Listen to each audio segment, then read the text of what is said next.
Hechos, capítulo 18.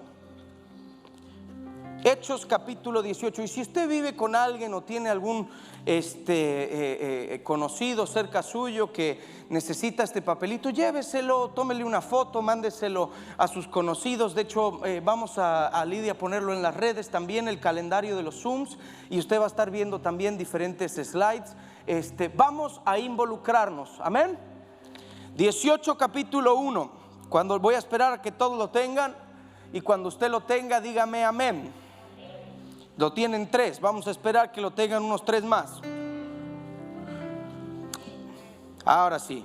Después de estas cosas, Pablo salió de Atenas y fue a Corinto, y halló a un judío llamado Aquila, natural de Ponto, recién venido de Italia, con Priscila su mujer. Por cuanto Claudio había mandado que todos los judíos saliesen de Roma, fue a ellos.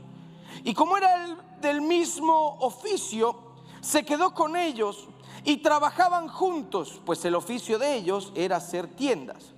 Y discutía en la sinagoga todos los días de reposo y persuadía a judíos y a griegos.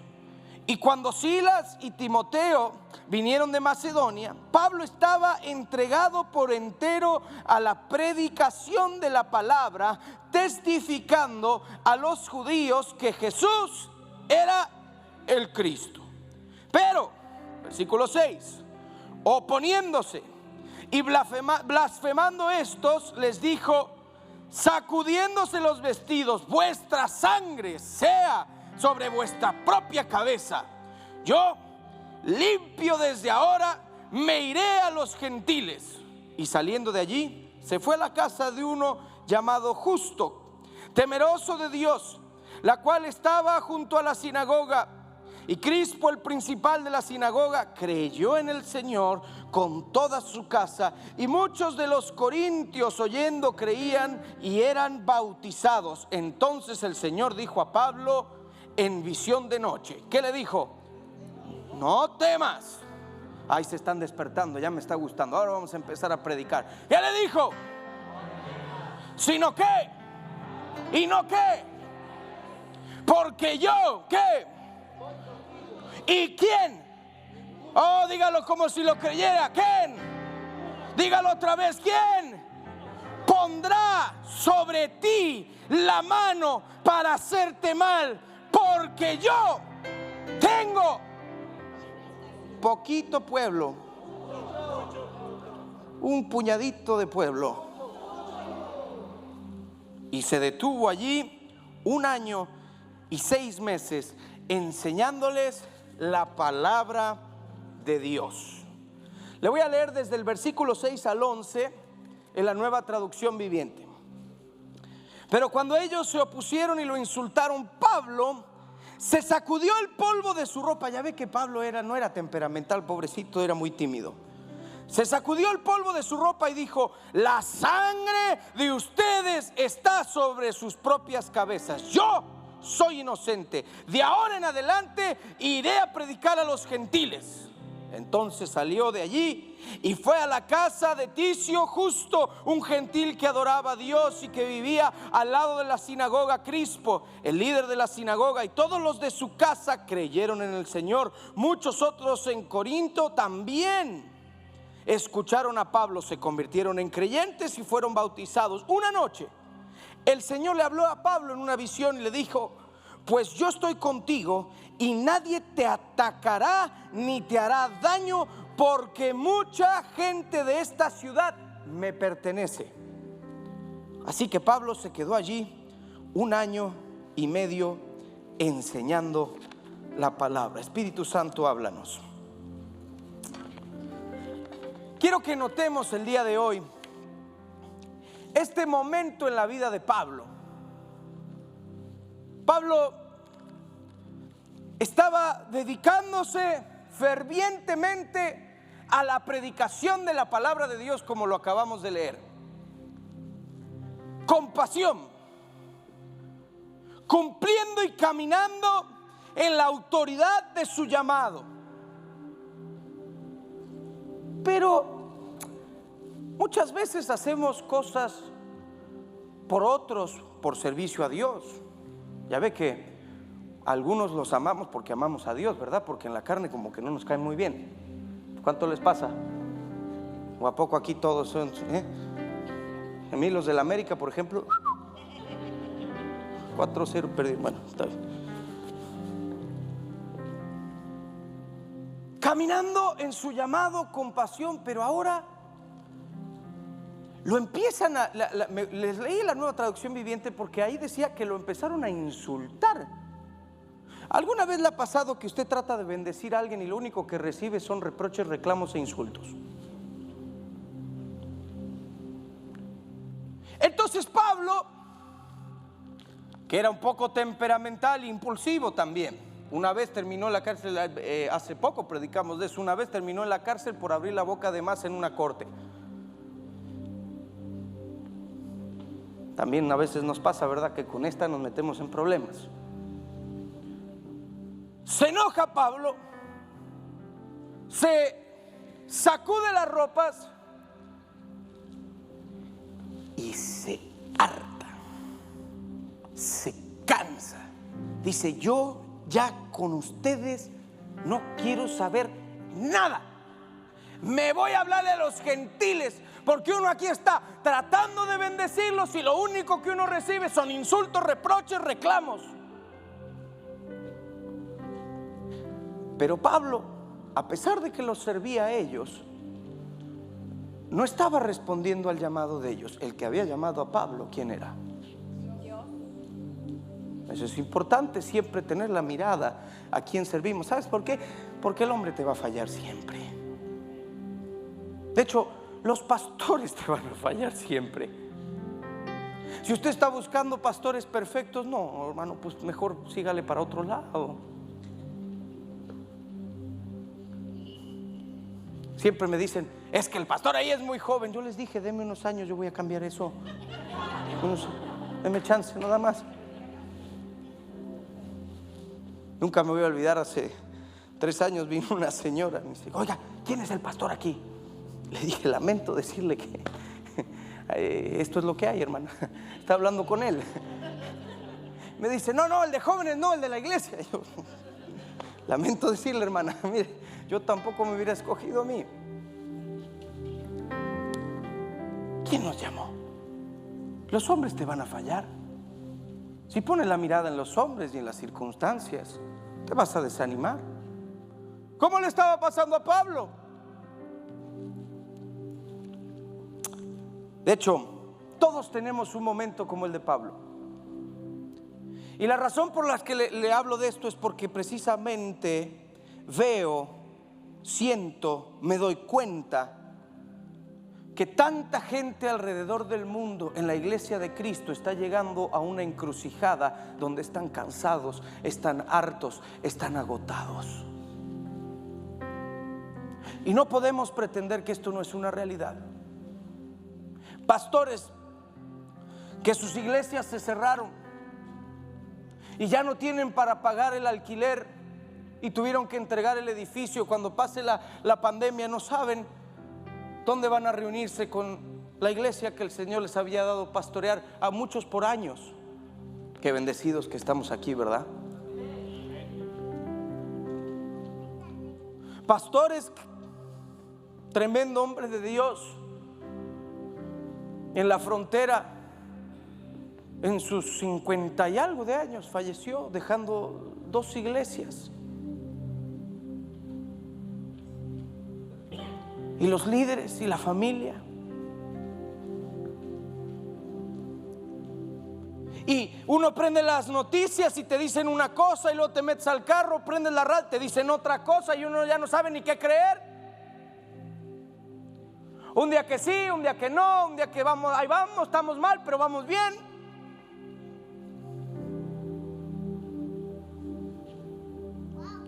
Y llega un momento que uno se empieza a preguntar: ¿vale la pena? Como hablábamos ahorita en el tiempo de oración, ¿no será que entonces hay que escondernos, descansar un rato de nuestra fe? ¿Para qué? Es que no es lo mismo online.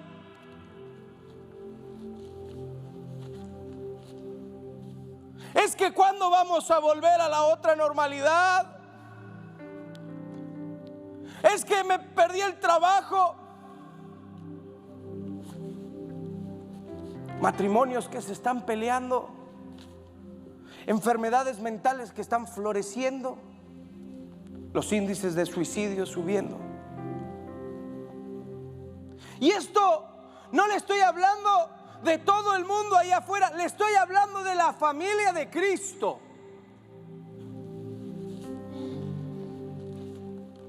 Le estoy hablando de líderes, evangelistas, pastores, profetas, apóstoles,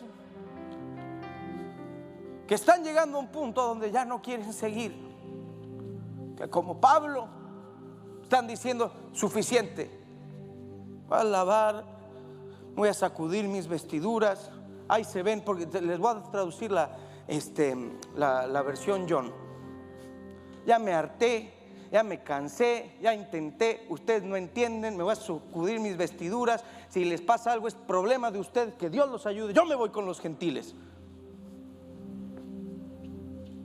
John Valeria 2020, parafraseada, luego se las vendo. Ahí se ven.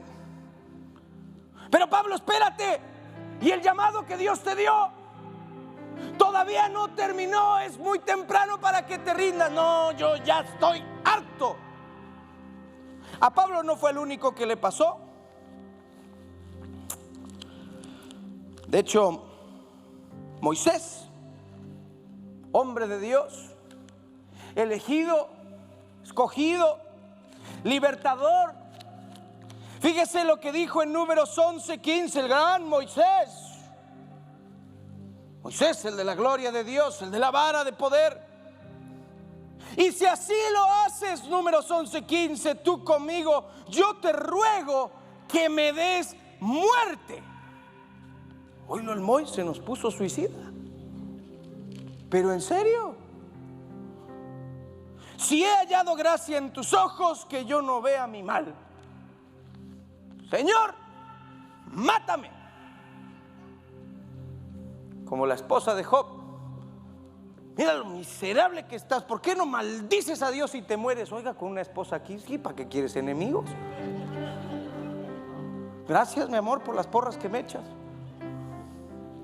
¿Se acuerdan de Josué? El gran general elegido por Dios para guiar al pueblo en la conquista de la tierra prometida, dice en Josué 7:7. Y Josué dijo: ah, Señor Jehová, ¿por qué hiciste pasar a este pueblo el Jordán para entregarnos en las manos de los amorreos para que nos destruyan? Y después dice: ojalá nos hubiéramos quedado al otro lado del Jordán. Ojalá. Estaba mejor antes de que el Señor venga a mi vida. Yo estaba bien. Ojalá nunca me hubiera ido a la iglesia. Josué tenía ganas de renunciar. Gracias a Dios no lo hizo. Ay, ¿se acuerdan de Elías? Aquel que se animó a desafiar la idolatría de este tiempo. Tuvo la fe para pedir que cayera fuego del cielo. En Primera de Reyes 19:4.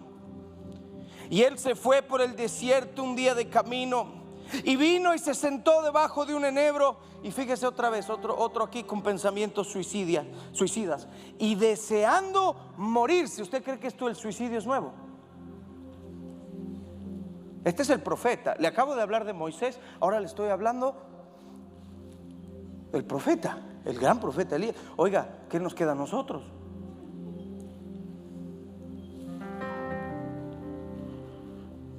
Deseando morirse, dijo: basta ya, oh Jehová, quítame la vida. Dios lo acababa de usar tremendamente. Imagínense hablarle así a Dios: basta ya. Job acabamos de mencionar. En Job 3:3, perezca el día en que yo nací y la noche en que se dijo varón es concebido. Perdió todo.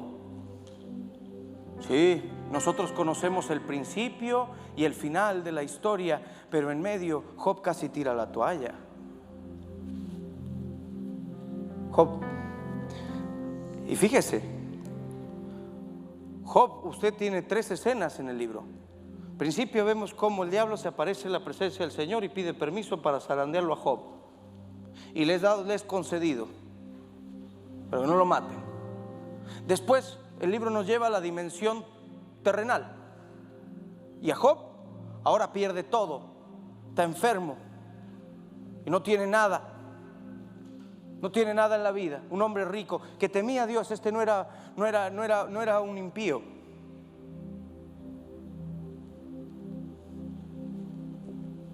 ¿Y sabe qué? Job no tenía el libro de Job para entender lo que estaba pasando. Nadie habló con Job y le dijo: oye Job, mira, te quiero contar que mira, vino Satanás, habló conmigo, entonces le dije sí, pero tú tranquilo, aguanta por ahí, ahorita al rato. No, nada. Job no sabía lo que estaba pasando en la dimensión espiritual. Él lo único que veía era que era un desastre todo alrededor de él.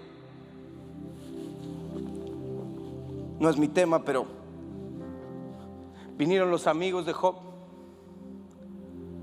Al principio su silencio lo ministraba. Después abrieron la boca y arruinaron todo. A veces, muchas veces, cuando la gente está en medio de la tragedia, lo mejor que uno puede hacer es quedarse, estar ahí presente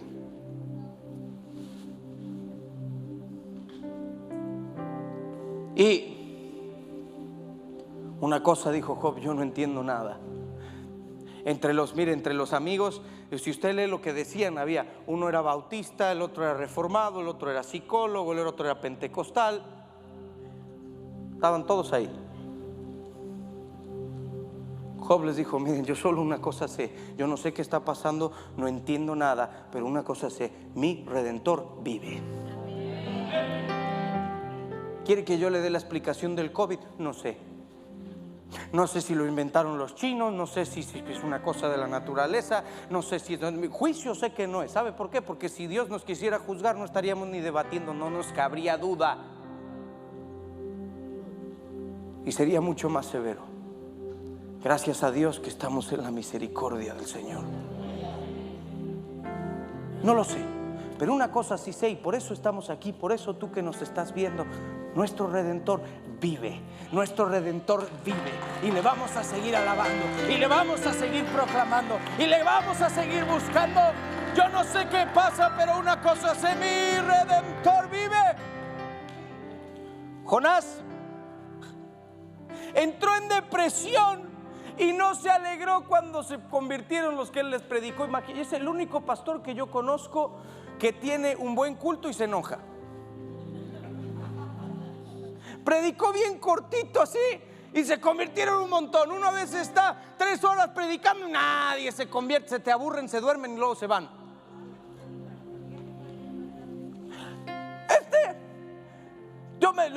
Yo las había contado, no me acuerdo, creo que eran 8 palabras.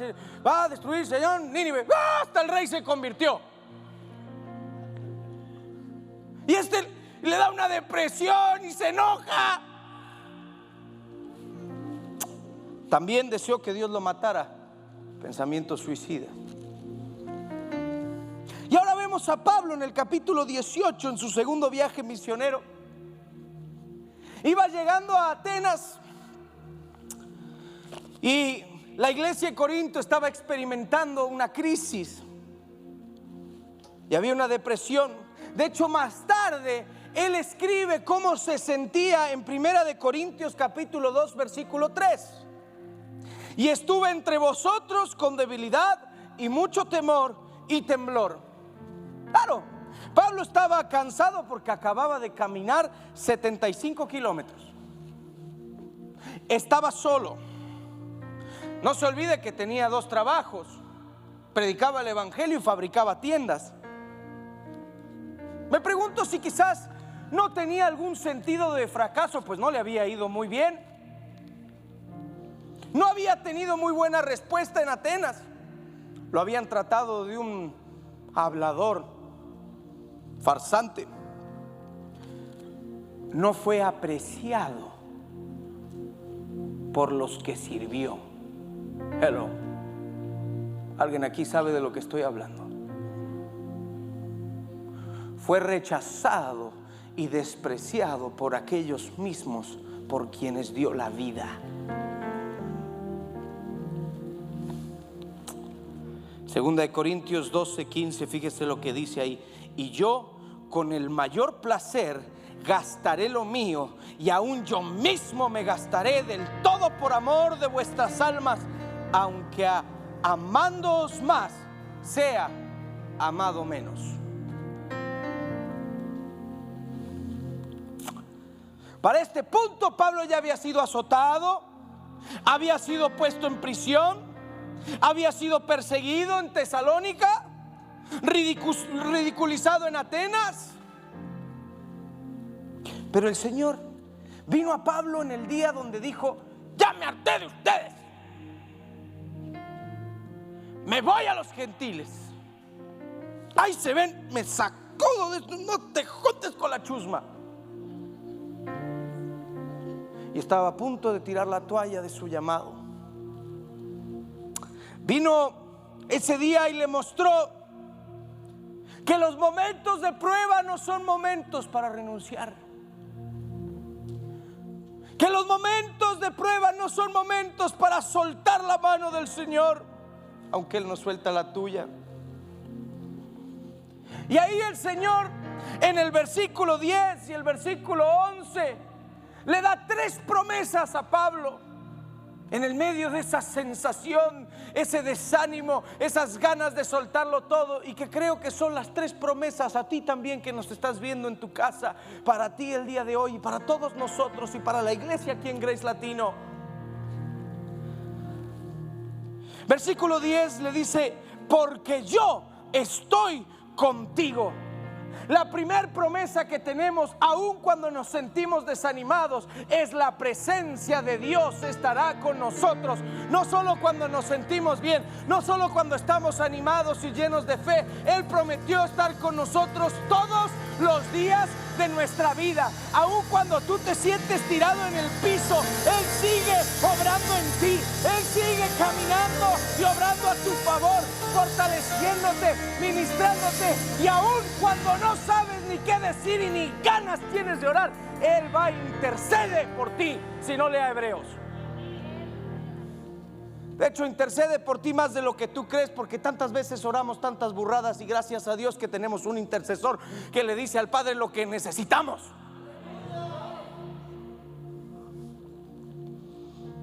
Sí, diga conmigo: la presencia de Dios. En las buenas y en las malas, la presencia de Dios. Nosotros somos infieles, Él es fiel y justo para estar con nosotros.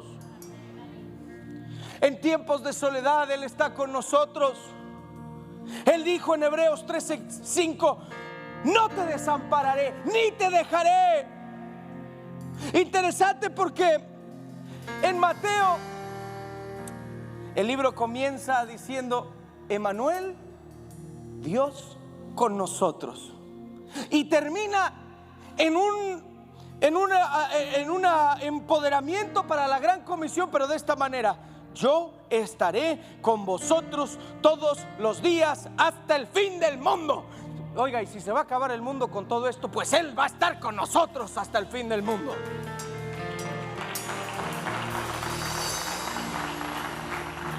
Su presencia aún en la muerte. Oiga, sabe, todo el mundo está ahorita con miedo a la muerte.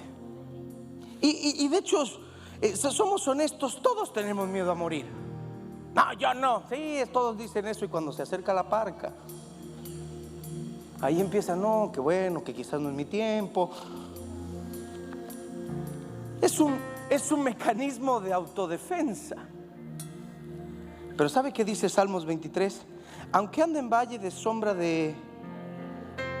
no mal alguno Porque ¿quién va a estar contigo? Sí. ¿Sabes qué? Cuando llegue el tiempo de tu muerte, no vas a entrar a la eternidad solo. Él prometió estar con nosotros en la muerte. Él va a venir, el Señor Jesús va a venir, y Él mismo va a venir por ti, te va a tomar de la mano y te va a llevar a la eternidad con Él. Aún en la muerte, la presencia de Dios está con nosotros. Nos promete su protección. Versículo 10: si ninguno pondrá sobre ti la mano para hacerte el mal. ¿Sabe qué? Alguien puede venir y matar al apóstol Pablo, pero no antes de que él diga: he acabado la carrera. Mataron al Señor Jesús no antes de que diga: consumado es. Porque aquel que comenzó en ti la buena obra, Él es fiel para completarla. Dios tiene un propósito para tu vida. Te quiero dar una ilustración de la protección de Dios. Un misionero llamado Frederick Nolan servía al Señor en el norte de África en medio de una terrible persecución. Cuenta que en un momento en que los cristianos tuvieron que huir para salvar sus vidas, él comenzó a correr. En un momento en que ya estaba exhausto, vio una pequeña cueva donde se refugió para descansar, esperando, ya sin fuerzas, ser alcanzado y eliminado. Al entrar a la cueva, vio una pequeña araña tejiendo su tela en la puerta de la cueva, cubriendo la entrada totalmente. Él pudo ver que los perseguían llegaron hasta la entrada, pero al ver la tela de araña pensaron: no puede haber entrado aquí, debe haber escapado. El misionero agregó: con Dios, una tela de araña es una pared. Sin Dios, una pared es como una tela de araña. Sin Dios, el hombre no tiene protección en esta vida y definitivamente no la tiene en la eternidad. ¿Y sabe qué? Dios nos promete, en tercer lugar, el potencial de Dios. Porque el versículo 10 dice: porque yo tengo mucho pueblo en esta ciudad. ¿Cómo puede decir eso? ¿No ves que hay unos pocos? Esta es la promesa de un Dios, escúchame bien. Esta es la promesa de un Dios que no ve tus circunstancias, sino ve el potencial de lo que Él va a hacer en tu vida. Nosotros vemos lo que tenemos enfrente, pero Dios no trabaja en base a nuestro pasado, ni siquiera a nuestro presente. Dios trabaja en base a nuestro futuro, y Él ya te ve con la obra completa que Él va a hacer en tu vida. Él está conmigo,